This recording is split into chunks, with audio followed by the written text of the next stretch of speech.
As if things hadn't already been fun enough, he had turned 60 years old.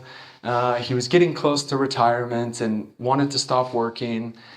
And most people in America live with this dream of like, oh, I'll work really hard, I'll get successful, I'll have money, and then I'll retire someday, and then I can enjoy my life. So that's where he was at.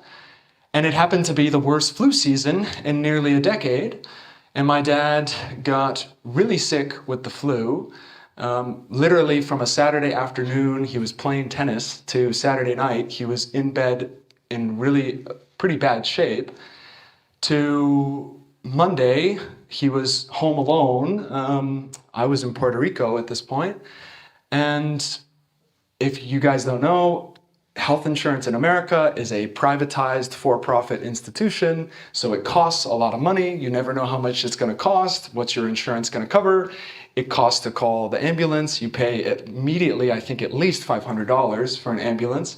So he was just trying to sleep it off at home, was trying to do something reasonable and get some sleep, didn't want to call the ambulance and waited too long, and ended up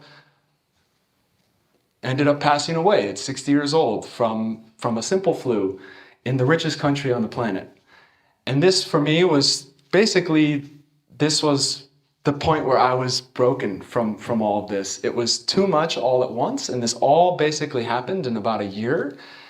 And so I sat there for a while not knowing what to do. Of course, I came back from Puerto Rico, and I was there for my family and all this sort of stuff. But at this point, I basically said, in a polite way, sort of F America. Like, I really am not happy with this country. And basically the way I saw it was, the system here killed my dad, because there's no way a person that was an engineer and had a good job should be afraid of calling the ambulance because of what's it going to cost. So at that point, went back into the backpack, the most reliable, safe place you can find. And I sort of set myself out on a mission to say there's got to be a better place out there. And that was strange for me because, of course, a lot of people in America are drinking some sort of America First Kool-Aid, that America is the best country on the planet. So I set it out there as there's got to be better systems out there, and I know there's got to be better places.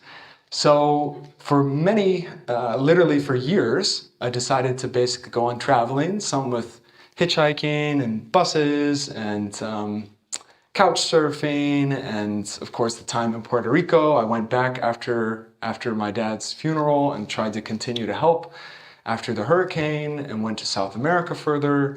And then I wanted to come over to Europe, of course, because I knew that my ancestors were from Europe, and I had heard good things about Europe. And I had heard that in some countries you take a 2-hour siesta in the afternoon, and you have a nice long coffee break, and you only work 37 hours and this sort of stuff. I also took a lot of books with me and was just reading a ton. I think I was reading like 2 books a month at this point, just trying to understand what's going on in the world. And I had a great experience of meeting literally hundreds and hundreds of people in lots of different countries, and ended up traveling 36 states, 26 countries, 306,000 kilometers, 94 cities. And this was actually maybe more like 6 or 7 years, but worked and volunteered in 15 different organizations, and then read 107 different books. And at the end of it, I looked like a totally different person from the time that I had quit my job to the time that I had decided to, I guess, slow down my travels a little bit. So what I came from this, and these are the lessons that I took from this time, and I'll share some more lessons later, but the planet and the people on the planet, the nature and everything is so magical and so incredible. I mean, I thought in California and Arizona it was really special with the nature, but it is so incredible, the nature, and there are so many good people out there. And at this time, when I started traveling, Trump and a lot of other people and the news were talking about actually all the bad things going on in the world, and how there's so many bad people out there, and how there's lots of issues. So for me, this was such a good lesson to remember the world's full of awesome people and awesome places. And then what I also got out of it is that there's a massive problem with wealth and inequality across the world. Of course, Europe has quite a few very rich and wealthy countries too. America just has way too much money and way too much wealth, and it doesn't really spread out that much. And I learned that I think I was in a bubble a little bit, but where I was growing up and where I was living were some of the richest and most expensive places in all of North America. So it was definitely, again, extreme with these places where you have self-driving cars on one street with a billionaire in the back like Elon Musk going to Twitter's headquarters down there, and then you have 200 people on the street that can't find a place to sleep. So that was a huge lesson, and what I found so ironic and so paradoxical out of this is that, of course, America's not even in the top 10 of this. How could you have all these nice toys and gadgets and tech and all this money and not really be happy? And actually, most of these countries were in Europe. And so this is why I've ended up spending more of my time in Europe. America, of course, is low on the list. Life expectancy, how long are you expected to live if you were born and raised and grew up in one of these countries? Of course, well, Austria is on this list, so that's sweet. But I'm pretty sure like Germany is number 26, America is number 46. So again, it's a bit strange with all the money and all the wealth and how you actually are doing worse. And of course, I tie this back to the system and the society isn't designed for people. It's designed for businesses, it's designed for cars, it's designed to make money. Of course, it's always strange to see buildings like this where you just wonder, how can people live in boxes constantly? And this was in Puerto Rico again. And what I took away from it was how almost everybody I met in South America and in the Caribbean and in Puerto Rico were happier than people I knew in California, with probably a tenth of the wealth and probably a tenth of, I don't think there was, a lot of people didn't have a roof or even running water, and they were still seemingly happier. So ultimately, big lessons of making life a bit more simple, making life a bit more happy. The fisherman, as we talked about earlier.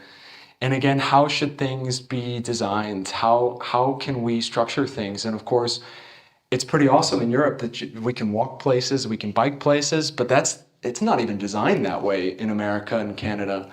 And then of course, I won't say that this is totally scientific and factual. I don't have a source here, so don't quote me. But from what I gathered and what other people have come up with is we're actually not even quite as happy as we used to be. We have all this new tech and all these new gadgets and all this new stuff, but it actually isolates us from each other instead of bringing people together.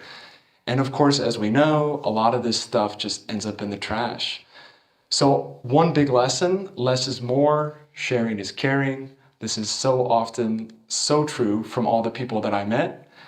And then a couple positive things that I ended up taking away, because like I said, I wasn't a huge fan of America anymore. But what I kind of recognized was how cool it was that so many different people from so many different countries could come together in one place and relatively in peace live there together. And ultimately, it's incredible how much space there is in America. You can drive for hours and hours and not see another person. And of course, yeah, some technology is a little too much, but it's also incredible the stuff that has been developed and has come out of there. So I've kind of started to come around to, well, not everything's so bad in America, but there's also this thing, which I think is incredibly important. And I see this as something that is still a bit of a struggle over here sometimes, is what's really being tolerated and what's really being accepted. And going back there, I still find it incredible that I can be with friends and in groups where perhaps I'm the only white person and everybody's getting along and everybody's understanding each other, and people have different languages and different religions.